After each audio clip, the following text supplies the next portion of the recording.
Hello students, IIT brain में आपका स्वागत। ट्रिगोनोमेट्रिकल फंक्शंस में हम लोग कुछ मोर फॉर कंपटीशन टॉपिक्स पर डिस्कस कर रहे हैं लगातार। तो आज उसी क्रम में आगे बढ़ेंगे। पहले मैं आपको अपनी स्क्रीन दे देता हूं। कल जो लास्ट टॉपिक हमने डिस्कस किया था उसमें हमने 7.5 डिग्री की वैल्यू निकाली थी। तो यहाँ पर हमारा क्वेश्चन एंड हुआ था 7.5 का वैल्यू आया था √2 - 1 और √3 - और याद करने के लिए मैंने आपसे बोला था कि इसको इस फॉर्मेट में लिख के याद करें तो ये ज्यादा कंफर्टेबल होगा। पहले √3 - √2 और उसके बाद √2 - √1, तो एक ऑर्डर बन जाएगा। तो ये 7.5 की वैल्यू है। इसके अलावा भी बहुत सारी वैल्यूज हमने और कैलकुलेट की हैं। तो कोई भी स्टूडेंट जो कॉम्पिटेटिव परीक्षा में जाएगा उसे 7.5, 22.5, 15, 75, 36 और 18 डिग्री की वैल्यू भी याद रहेगी। ऐसा अगर वो करता है, इस तरह की वैल्यू भी वो याद रखता है, तो कई कई क्वेश्चन में इसका डायरेक्ट यूज उसे मिले। ठीक है ना। चलिए आगे बढ़ते हैं। इसी क्रम में हमारा अगला टॉपिक आज होगा, इन वैल्यूज को निकालने के बाद अगला टॉपिक है range of f theta equal to a cos theta plus b sin theta. पहले इस टॉपिक को समझ लें। टॉपिक का मीनिंग ये है कि अगर आपको एक फंक्शन इस फॉर्मेट में दे दिया जाए a cos theta plus b sin theta format में, तो हमें इसकी वैल्यूज का रेंज बताना। हमें बताना कि किस रेंज में इसकी वैल्यू लाई करेंगे। एफ थीटा की वैल्यू अगर a cos theta plus b sin theta है तो वो कहां से कहां तक बिलोंग, तो कैसे अप्रोच करेंगे क्वेश्चन को, डायरेक्ट उस पर आइए। जो एफ थीटा दिया है, एक बार मैं लिख रहा हूं, आप ध्यान दीजिएगा। हमें एफ थीटा का वैल्यू दिया हुआ है a cos theta plus b sin theta. अब एक जनरल तरीका बताऊंगा, ध्यान दीजिएगा। कोई भी क्वेश्चन अगर आपको a cos theta plus b sin theta के फॉर्मेट में दिया जाता है एग्जाम में, तो सबसे पहले आप ये करें कि जो cos और sin के आगे कोफिशिएंट्स यूज हो रहे हैं a और b, उनकी हेल्प से एक ट्रायंगल। अगर a और b में कोई एक नेगेटिव है तो प्रॉब्लम न समझे।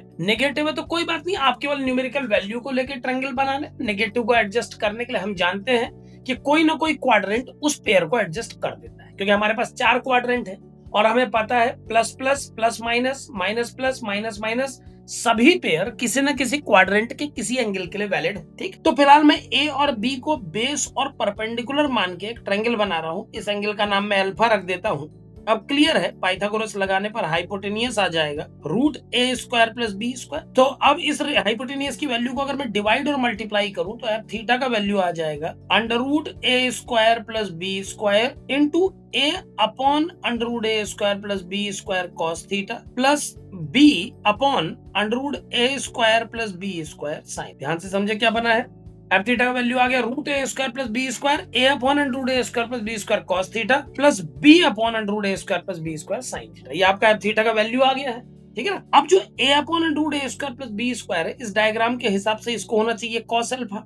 आप चित्र मिलाएं, ये a बेस और ये हाइपोटेनियस, तो इनका रेशियो हो जाएगा cos अल्फा। और दूसरा जो टर्म आप इस पे देख रहे हैं b upon √a² plus b², ये इस चित्र के हिसाब से हो जाएगा साइन, है ना।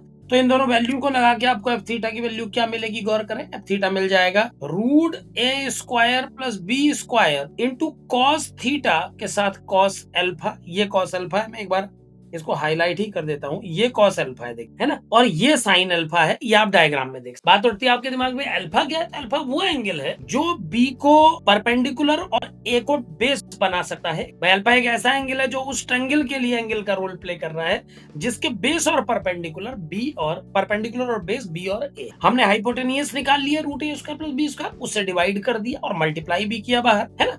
तो बाहर वाला जो मल्टीप्लिकेटिव टर्म था वो तो अपनी जगह पे रहा और ये अंदर बन गया cos alpha cos theta plus sin alpha sin। कुछ ऐसा फॉर्मेट बना। और नेक्स्ट लाइन में अब ये बन जाएगा f theta equal to √a² plus b² cos theta plus, कुछ ऐसा फॉर्मेट आ गया अल्टीमेटली। अब सुनिए, हमारा क्वेश्चन क्या था, पहले उस पे आए। हमारा क्वेश्चन था आपको रेंज निकालनी है एफ थीटा की, जबकि एफ थीटा का वैल्यू है a cos theta plus b sin theta, है ना। तो आपने ए और बी को बेस और परपेंडिकुलर मान के ट्रायंगल बनाया, उस ट्रायंगल के एंगल को अल्फा डिफाइन किया, हाइपोटेनियस निकाला, उससे डिवाइड और मल्टीप्लाई किया। अब आपके सामने फॉर्मेट ऐसे, ठीक। इस चित्र के हिसाब से ए अपॉन इतने को आप cos अल्फा लिख पाएंगे, बी अपॉन इतने को sin अल्फा, है ना। तो एफ थीटा बराबर बन गया √a² plus b² cos theta cos alpha plus sin theta sin alpha, और cos ए cos b प्लस sin ए sin b हो जाएगा cos a minus b। Sorry, ये मैंने भी जल्दीबाजी में मिस्टेक कर देता हूं, इसे माइनस लिखा जाना चाहिए ना।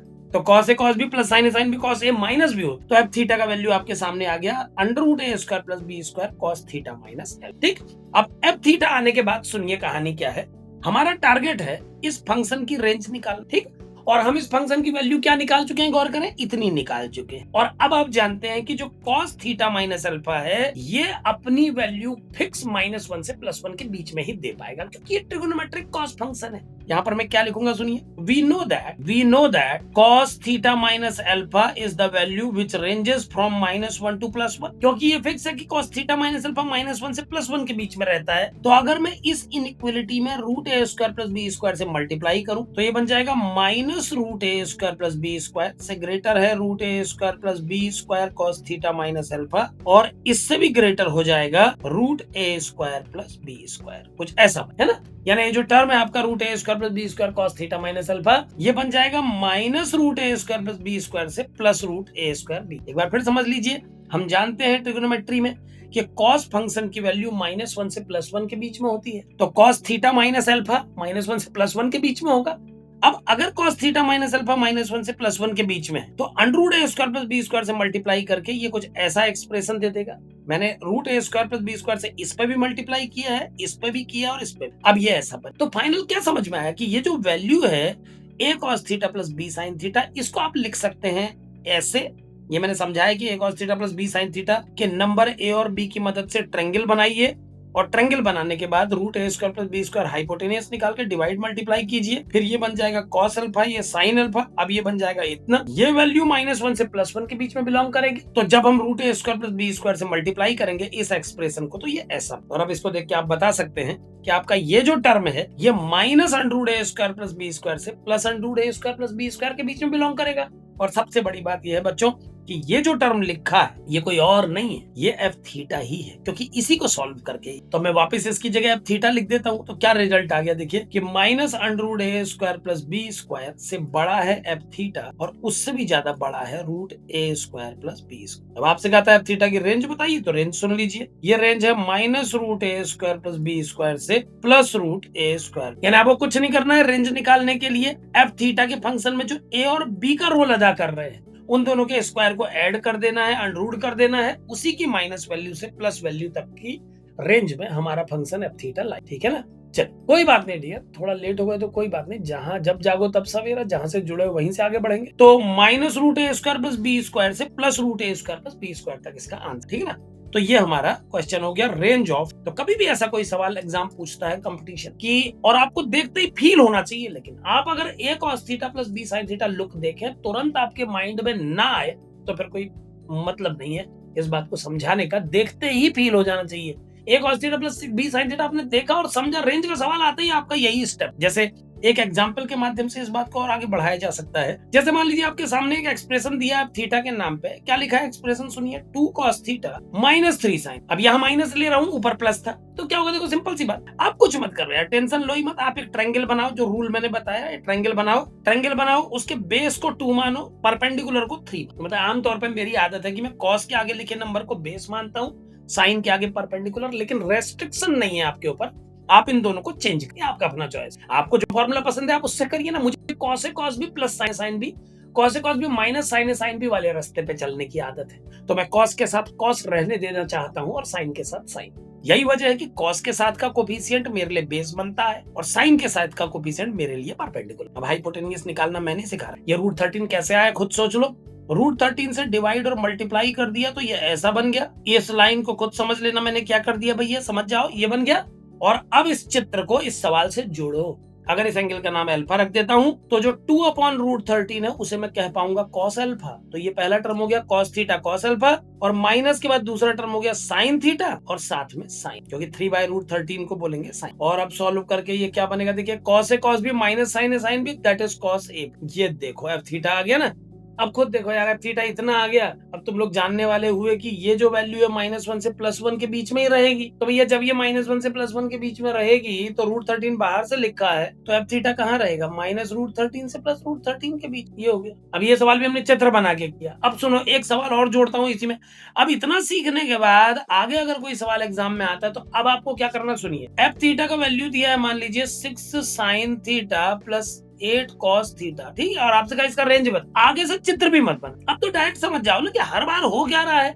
जो हाइपोटेनियस आ रहा है बस उसी के चारों तरफ कहानी घूम रही है। तो आगे से क्या करना है, बस 6 का स्क्वायर 8 का स्क्वायर अंडर रूट लगाया, अंडर रूट 100 बना 10 बन गया, आंसर आ गया -10 से +10 छुट्टी डायरेक्ट। मतलब जब पता लग गया कि हाइपोटेनियस की वैल्यू ही अपने माइनस वैल्यू से प्लस वैल्यू तक की रेंज बना रही है, तो बस उसी को रेंज के रूप में एक्सेप्ट करो। टाइम बचा ना सीधे सीधे। तो पहले आदमी बेसिक सीखता है इस तरह से, उसके बाद उससे जुड़े हुए सवालों को फॉर्मूला लगा के सीखता है, और जब घटनाक्रम उसके दिमाग में बैठ जाता है गहराई से, तो फिर उसे ये करना चाहिए डायरेक्ट जब समझ में आ ही गया कि चल क्या रहा है सीधे आंसर, तो अल्टीमेटली -10 से प्लस। जो फंक्शन इस तरह के एक्सप्रेशन देता है जिसमें एक टर्म साइन एक टर्म कॉस है, तो उसको हमेशा इसी मेथड से आते है ना, इस तरह से आगे। अब कल को अगर माना सवाल में एक टर्म और जुड़ जाए, माना कभी ऐसा सवाल आ जाए एग्जाम में, एक और सिचुएशन पे बात कर लेते हैं, माना आ गया f theta equal to 4 sin theta plus 3 cos theta plus 2 और आ गया, तो कुछ मत करना, टेंशन लेना ही मत, ये वाले टर्म को अपने सवाल के आगे बढ़ाना, 2 को छोड़ दो अभी आप। इसकी वैल्यू क्या आएगी, देखो 4 का स्क्वायर 16, 3 का 9, अंडर रूट 25 5, यानी ये पता लग गया कि ये जो टर्म है जिसके मैंने ब्रैकेट बनाया, ये -5 से +5 के बीच में है भैया, ठीक है,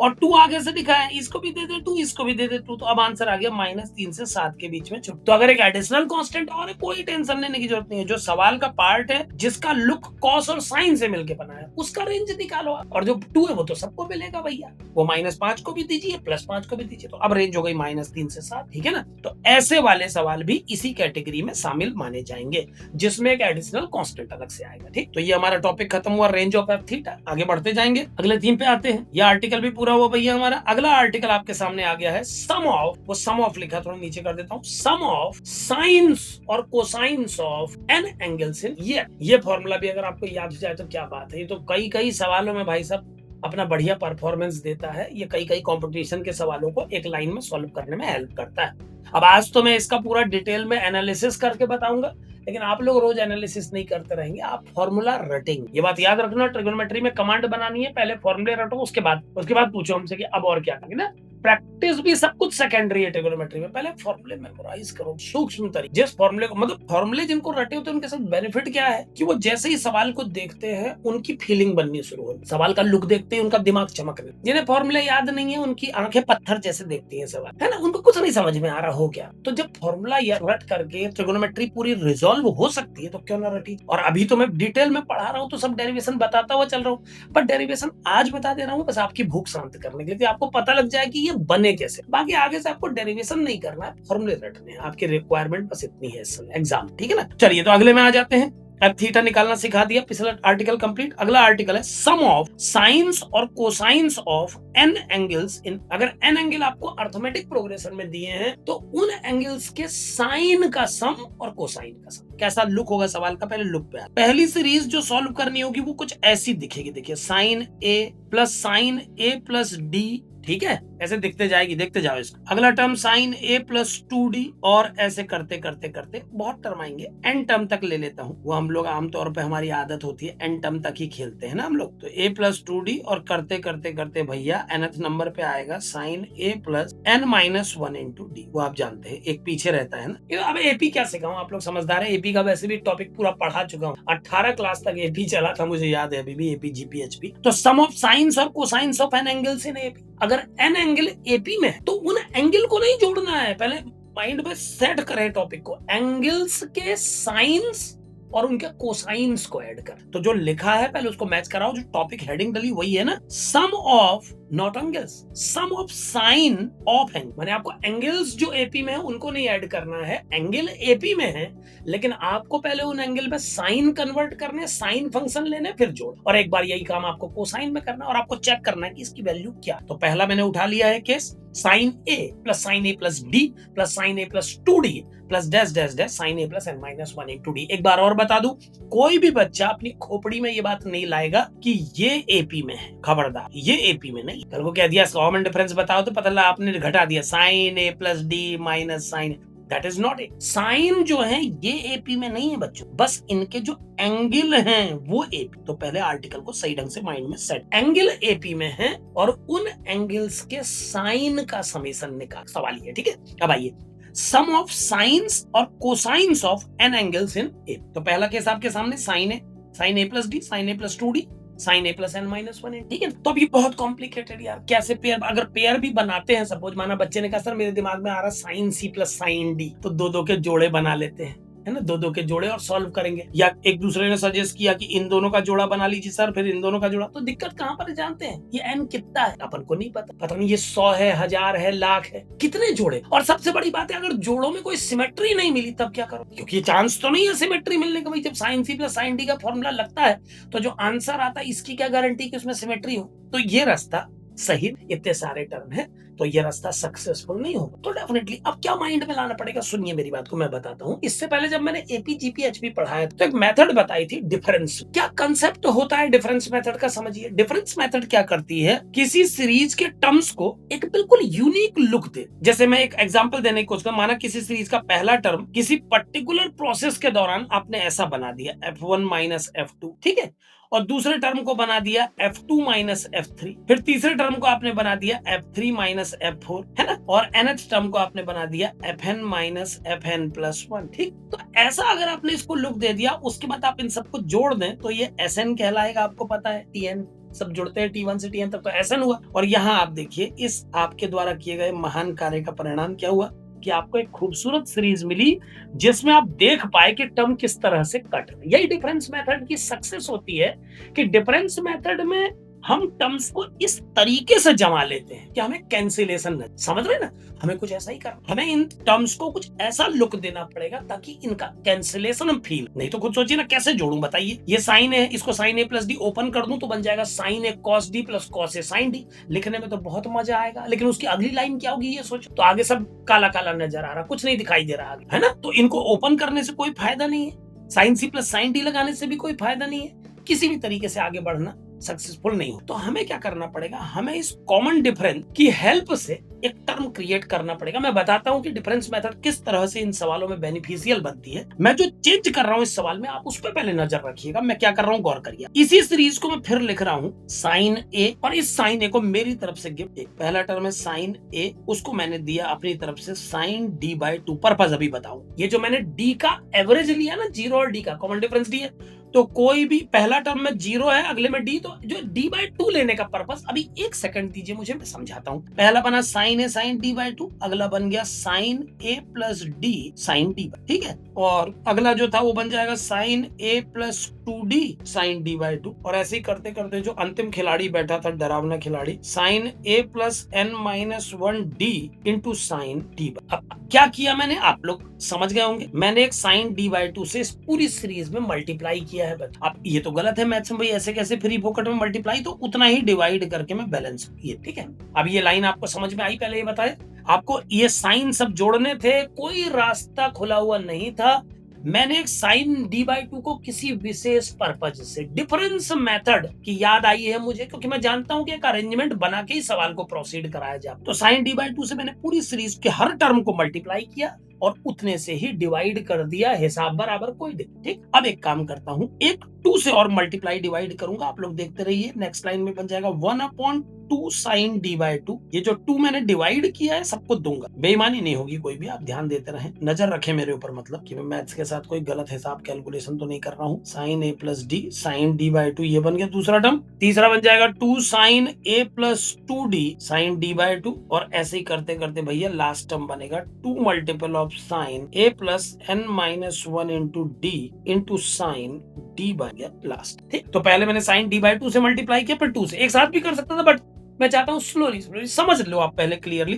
तो ये जो सीरीज थी, इसी सीरीज को साइन डी बाई टू से मल्टीप्लाई करके इस तरह के डबलिंग क्रिएट किए गए, और साइन डी बाई टू से डिवाइड करके बैलेंस। फिर 2 खिलाड़ी को क्यों लाए गए मैदान में, वो आप लोग समझदार हैं, आप जानते हैं ये 2 क्यों। और अब देखिए बेटे, अब मैं जो बताऊंगा वो 1 बाय 1 बताता हूं ताकि क्लैरिटी बनी रहे। अब सुनिए, अब इस टर्म का नाम मैं T1 रख देता हूं बच्चों, इसका नाम T2, इसका नाम T3, और इस अंतिम वाले का नाम Tn रख देता हूं। मैंने सब टर्म के नाम रखे क्योंकि जगह कम पड़ जाएगी, मैं जानता हूं, इसलिए मैं एक एक करके अब सबको ओपन करूंगा। जो बाहर ये हमारे सूरमा बैठे इनको यहाँ पड़े रहने दीजिए, बाद में लेके हम सबको यहीं आएंगे। है तो जिसका नाम T1 पड़ा है एक बार उससे दो दो हाथ हो जाए। T1 किसको कहा गया है? 2 sin A sin D/2। और अब फॉर्मूला लगाने का वक्त आ गया, तो वो बच्चे आगे आएंगे जो रटे हुए, बाकी अब मुंह नहीं खुलेगा उनका। तो 2 sin A sin D/2, जब इसमें फॉर्मूला लगाओगे तो क्या बनेगा? 2 sin A sin B। चार फॉर्मूले होते हैं, 2 sin A cos B, 2 cos A sin B, 2 cos A cos B, 2 sin A। तो 2 sin A sin B का फॉर्मूला होता है cos A minus B minus cos A plus, ठीक है ना। तो 2 sin A sin B होता है cos A minus B minus cos A। 2 sin A cos B होता है 2 sin A cos B का फॉर्मूला जब बनेगा तो वो साइन में होगा, 2 sin A cos B equal to sin A plus B plus sine A, और 2 cos A sin B भी साइन में होगा, sin A plus B minus sine A. लेकिन जो फॉर्मूले दोनों सेम टर्म को लेके बन, उनका हिसाब अलग होता है, उनमें कॉस, ठीक है ना। अगर साइन लाना है तो कॉस लेना चाहिए, कॉस लाना है तो साइन। एक बात यहाँ पर और चेंज कर देते हैं, एक्चुअल में यहाँ पर कॉस आ गया। अगर हम कॉस के टर्म में सीरीज को बनाते हैं तो हम बना रहे हैं साइन का फॉर्मूला। जो साइन की सीरीज का स्टैंडर्ड फॉर्मूला हम रटते हैं या बच्चों को याद कराते हैं वो साइन की लैंग्वेज में होता है। तो मैं एक चेंज कर देता हूँ बेटे, मैं यहाँ पर कॉस ले लेता हूँ ना, कॉस लेकर के ये फॉर्मूला वैसा बन जाएगा जैसा हम चाहे ना। आंसर तो आ जाएगा लेकिन मैं चाहूंगा वही लुक बने जैसा लुक किताबों में आपको मिले। तो मैं एक काम करता हूँ, इसको कॉस कर दे, ठीक। ये मल्टीप्लाई जो हमने किया ये डिवाइड भी किया है, तो आप समझ रहे होंगे कि ये मेरे हाथ में है कि मैं किस टर्म से मल्टीप्लाई डिवाइड करूँ। कॉस से करके देखता हूँ एक बार, ठीक है ना। कॉस से करके देखता हूँ, कॉस से अगर करूंगा तो क्या बन जाएगा? तो दोनों टर्म साइन में आ, या चलिए जो चल रहा है अभी फिलहाल उसी को कंटिन्यू करें एक बार। चलिए इसको पहले इसको एक बार वही करके देखते हैं जिससे हमने स्टार्टिंग कर दी है, वही पहले सॉल्व करते हैं। तो मैंने sin D/2 से डिवाइड किया, मल्टीप्लाई किया, सवाल को उसी लुक में ले लिया। एक बार इसको भी तो देखें ये क्या आता है, इसको देखने की भी तो जिज्ञासा हो रही है ना। तो अब ये 1/2 sin D/2 और इतना बन गया ये, तो T1 आ गया 2 sin A sin D/2 cos A minus D/2 minus cos A plus D/2, ये पहला, ठीक। अब दूसरा निकालते हैं T2। T2 क्या बनेगा देखो, T2 हो जाएगा 2 sin A plus D और sin D/2, ठीक है ना। ये भी ठीक है क्योंकि साइन अगर आउटर रहेगा तो ये भी हो सकता है साइन के लुक में ज्यादा ब्यूटीफुल लगे। तो 2 sin A plus D sin D/2, 2 sin A sin B, फिर से वही फॉर्मूला। तो ये हो गया cos A minus B minus cos A, ठीक है ना। एक बार फिर समझ ले, सबसे पहली लाइन ये, और फिर मैंने इसी लाइन में डिवाइड किया sin D/2 को, मल्टीप्लाई भी किया, इसलिए हिसाब पहले सब टर्म में एक्स्ट्रा। फिर 2 अगली लाइन में फिर मल्टीप्लाई किया, तो ये ऐसे बन गए सारे के सारे। अब ये सब फॉर्मूले हैं, ठीक।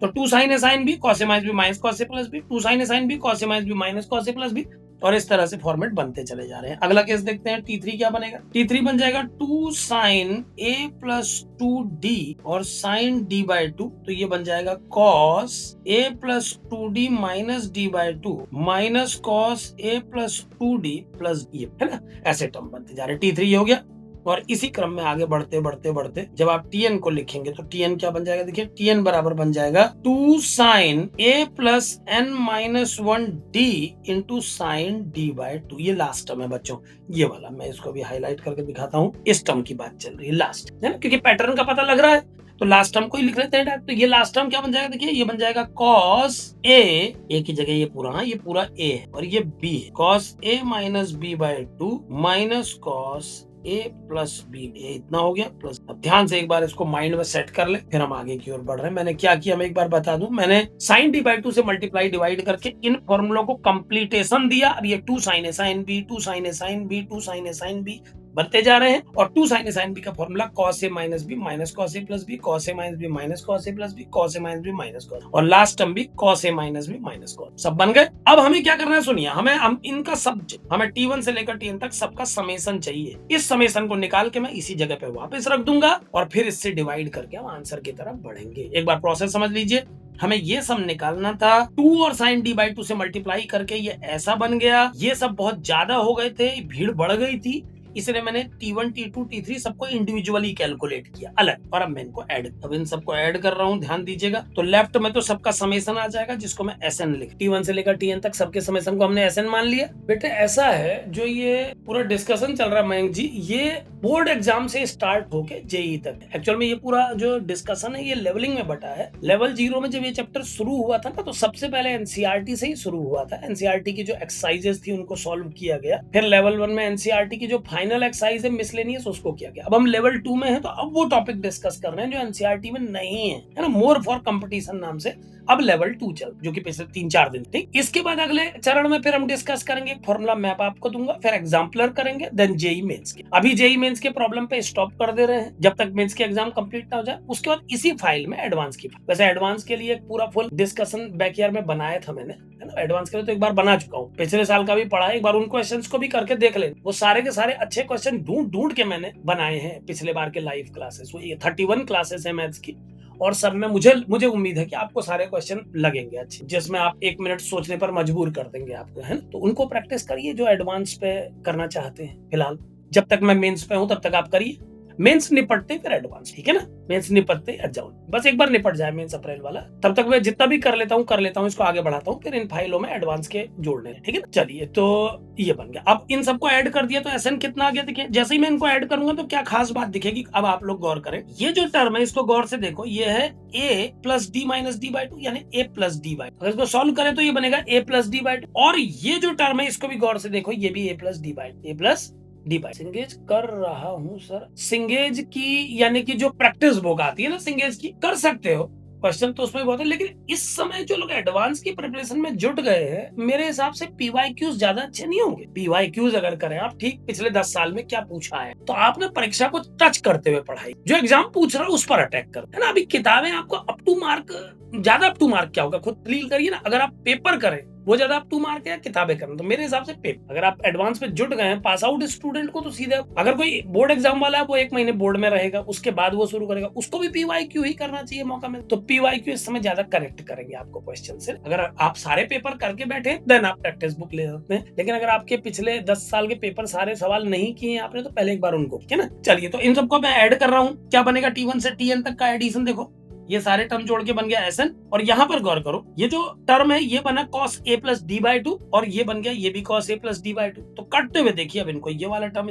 ऐसे ही देखते चले जाइए। जब आप क्रॉस में ऐसे ही देखते चले जाएंगे तो टर्म कटते चले। अच्छा, पीवाईक्यू कर लिए हैं, पीवाईक्यू अगर कर लिए हैं तो फिर आप पीवाईक्यू के बाद एक काम करिए ना, पीवाईक्यू के बाद आप बुक्स कर रहे हैं तो प्रैक्टिस बुक में सिंगेज की बुक भी कर रहे हैं तो कोई गलत नहीं है, ठीक है। तो अगर पीवाईक्यू कर चुके हैं तो आप फिर सिंगेज की प्रैक्टिस बुक ले सकते हैं, एडवांस के नाम से जो आती है ना, उससे कर सकते हैं, कोई दिक्कत। चलिए, तो अब देखिए क्या है, अब ये सब आपने जोड़े तो ये टर्म इससे कट गया। अब ये वाला देखिए, ये वाला टर्म है cos a plus three D by two, ये भी हो गया a plus three D by to, क्योंकि 2d से डी बाई टू कटेगा 3d बाई टू, तो ये वाला इससे कट गया। अब इस क्रम को देखते हुए आप समझ गए होंगे कि ये सारे टर्म कटते है ना, और अंत में केवल 2 टर्म बचेंगे। गौर करें, एक ये वाला टर्म बचेगा, एक, ठीक। तो इन दोनों को मैं लिख देता हूँ। एक है इसमें सबसे पहला वाला cos a minus D by two, और माइनस के बाद ये लास्ट वाला बचा है cos a plus n minus one D plus D by. इसको सॉल्व करके बाद में लिखूंगा, पहले मैंने केवल उतार दिया है, जैसे ये थे वैसे ही इसको। चलिए, तो ये तो आ गया आपका Sn का value cos a minus D by two minus cos a plus n minus one D plus D by to. अब इसको आगे बढ़ाते हैं तो क्या बन जाएगा, देखिए Sn बराबर cos a minus D by two minus cos a plus N D minus D plus D by. थोड़ा इसको रिजोल्व कर लूं पहले, तो ये बन गया Sn equal to cos a minus D by two minus cos a plus n plus half D, क्योंकि देखिए माइनस डी और प्लस डी बाई टू मिला के, नहीं माइनस आ जाएगा, सॉरी, ये बीच में माइनस लगाना चाहिए मुझे, क्योंकि आप minus D plus D by two part को सॉल्व करेंगे तो माइनस डी बाई टू आएगा। N D minus D by two में मैंने डी कॉमन ले लिया था, एन माइनस हाफ, ठीक है ना। अब ये आपकी Sn की वैल्यू, और अभी आपको एक बार और cos c minus cos d लगाना चाहिए इसमें। जितना सिंप्लीफाई हो जाए Sn उतना सिंप्लीफाई करके ले जाएंगे। cos c minus cos d बराबर क्या होगा, आप सुनिए फिर 4 का set, sin c plus sin d, sin c minus sin d, cos c plus cos d, cos c minus cos d। तो cos c minus cos d होता है 2 sin c की जगह ये पूरा टर्म आएगा, ये c है और ये d, ठीक है ना। तो 2 sin c plus d by 2, और दूसरा टर्म आएगा sin, दोनों साइन आते हैं इसमें, दोनों साइन आते हैं, दूसरा होगा sin d माइनस c। ये लास्ट फॉर्मूले की यही खास बात है, ये उल्टा है, तो sin c plus d by to और sin d minus c by two, ठीक है ना। तो cos c minus cos d, यहाँ पर ये c है ये d है, तो cos c minus cos d 2 sin c plus d by two sin d minus c by, ठीक। और अब इसको आगे बढ़ाएं तो क्या बन जाएगा, देखिए ये हो गया 2 sin a और m मिला के 2a, और अगर d के सारे टर्म मिला दो तो n माइनस हाफ तो पहले से ही है ब्रैकेट के अंदर, ये देखिए n माइनस हाफ, एक माइनस हाफ ये भी दे देगा, तो एक माइनस हाफ और लगा देता हूँ इसी में, d कॉमन, बट 2 यहाँ पर लिख दिया, ठीक। अब एक काम करता हूँ, पहले ये सब ब्रैकेट हटा कर रहे हैं, ये बीच में जो निशान लगाए ना हटा देता हूँ। अब देखा तो अभी क्या बन जाएगा 2n plus N minus half D divided by 2 आ जाएगा। और दूसरा टर्म हो जाएगा साइन ए माइनस ए, यहाँ पर ए कैंसिल हो गया और ये हो जाएगा N minus half D plus half D cut गया एन डी बाय, बस इतना। और अब इसको फाइनल थोड़ा और अच्छा लुक देंगे, 2 साइन ए plus n minus one into, ऐसा लिखने के पीछे पर्पस है अभी बताता हूँ। ये मैंने 2a को a प्लस ए लिखा है, क्यों लिखा भी बताता हूँ। और ये बन गया साइन एन डी अपॉन ये आ, यानी कि Sn का वैल्यू यानी t1 से tn तक सबको जोड़ के इतना है। सारे टर्म जो t1 से tn तक जुड़े वो कुछ ऐसे आ रहे हैं, इतनी वैल्यू दे रहे, ठीक है ना।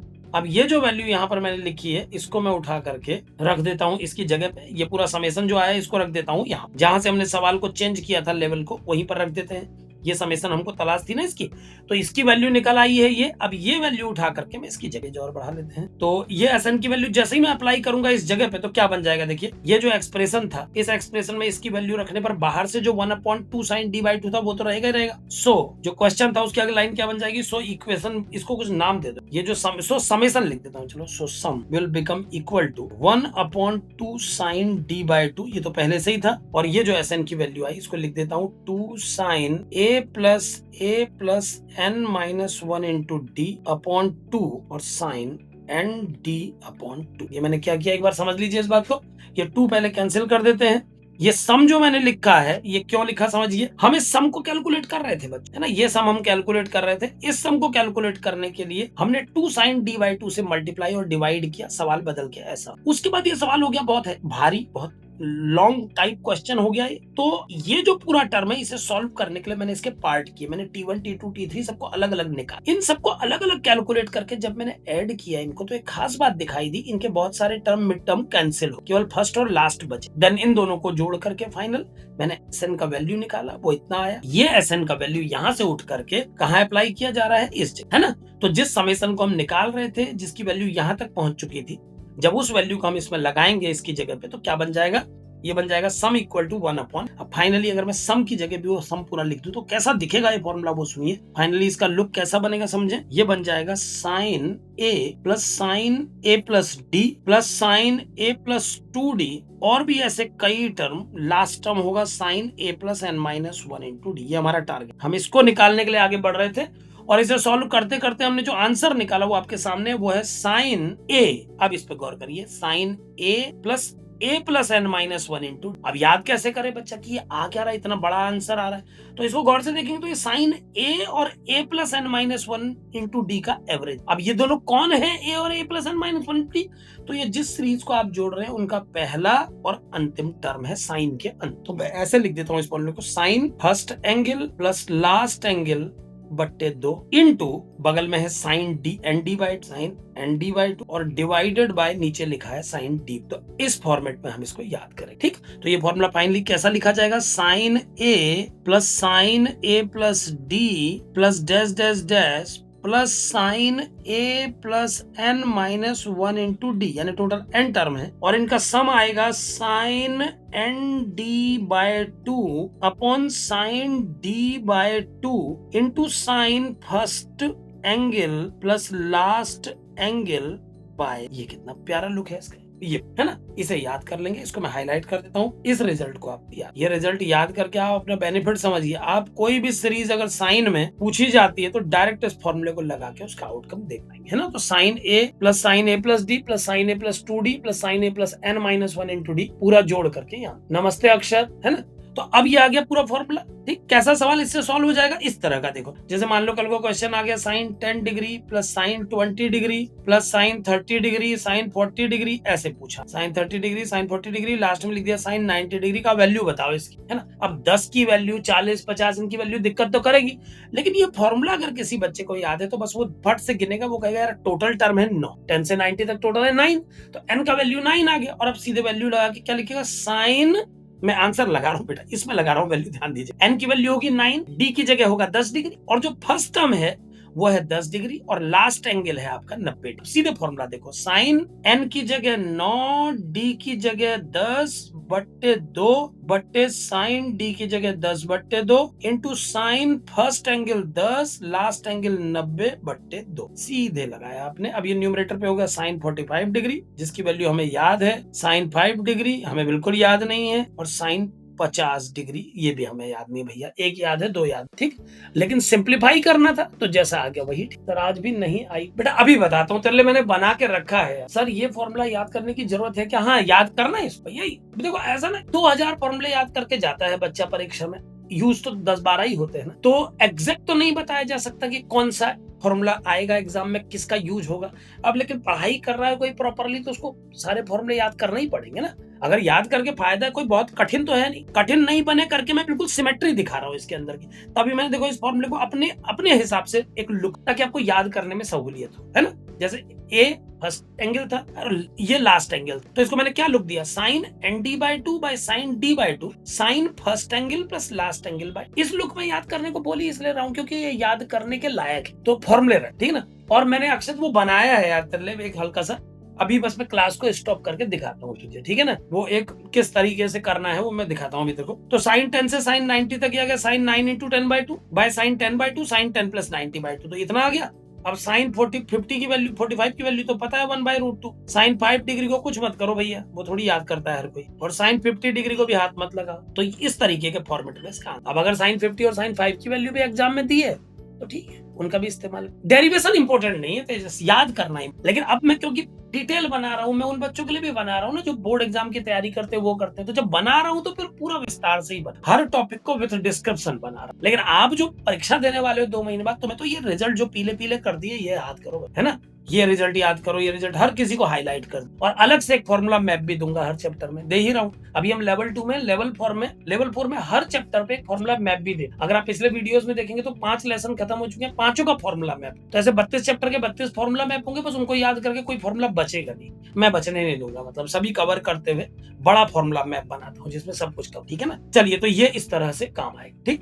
अब ये तो मैंने साइन का रिजल्ट बता दिया, कल इसी के आगे कॉस के रिजल्ट। 208 नंबर 27 शिफ्ट में, या 208 नंबर में तो अच्छी 99.5 तक उम्मीद कर सकते हैं, है ना। फॉर्मूला तो याद करना ही पड़ेगा, बिल्कुल फॉर्मूला याद करिए, फॉर्मूला जरूरी है, ठीक है। अच्छा, अब जब एक बार उस पर बात कर लेते हैं, जो बार बार आप बोल रहे हैं, एक बार ना वो लिस्ट मैंने बनाई, उसको आप एक बार देख ले। अभी दिखा देता हूँ, मैंने तैयार कर रहा था हल्की सी, एक मैंने बना के रखी है, ये है देखो। अब कैसे तुम तैयारी कर रहे हो टॉपिक वाइज, मेरे हिसाब से तो कुछ इस तरीके का ऑर्डर रख करके ज्यादा परफेक्ट कर पाओगे। ये सवाल के वेटेज को ध्यान में रख के मैंने बना, ठीक है ना। क्या करना पड़ेगा देख लो पहले, कैसे कैसे पढ़ना पड़ेगा। जो रिवाइज करोगे होल सिलेबस को, ठीक है, एक बार पूरा रिवाइज करोगे। रिवाइज करने का ऑर्डर पहले देख लो अभी के एडवांस में। डिफरेंशियल कैलकुलस से शुरू, वेटेज ज्यादा थी, मतलब क्योंकि डिफरेंशियल कैलकुलस में लिमिट, कंटिन्यूटी, डिफरेंशिएबिलिटी, ये सब टॉपिक कवर हो जाते हैं। डिफरेंशियल कैलकुलस टॉपिक को सबसे पहले निपटाओ, देन इंटीग्रल कैलकुलस को, वेक्टर्स को भी बीच में निपटा लो, क्योंकि वेक्टर्स का सवाल ना बहुत टेढ़ा नहीं होता, अगर थोड़ा मेहनत किया जाए तो वो आपका निकल जाएगा बड़े आराम से। तो डिफरेंशियल कैलकुलस करो पहले, फिर इंटीग्रल कैलकुलस, देन वेक्टर्स को निपटाओ, ठीक। ये 3 चैप्टर निपटाओ। सवाल देखो 17-18 ही होने हैं, है ना। मटेरियल जो है, अभी आप मेंस की, जब आपने एडवांस की तैयारी पूरी वैसे तो कर ही रखी है ना, आप किस मटेरियल से आपने प्रिपेयर किया है पूरे ईयर, पूरे साल भर में आपने थ्योरी पढ़ी ना, किस मटेरियल से पढ़ी एक बार बताइए, फिर उस हिसाब से बता। क्योंकि अभी ये मेरा कंटेंट मैं तेजी से बना तो रहा हूँ, लेकिन मुझे लगता है कि कंप्लीटेशन में टाइम लगेगा इसको पूरा, क्योंकि मैं पूरा डिस्क्रिप्टिव बना रहा हूँ। उसको कंप्लीट तो करूंगा, लेकिन ये थोड़ा टाइम लगा।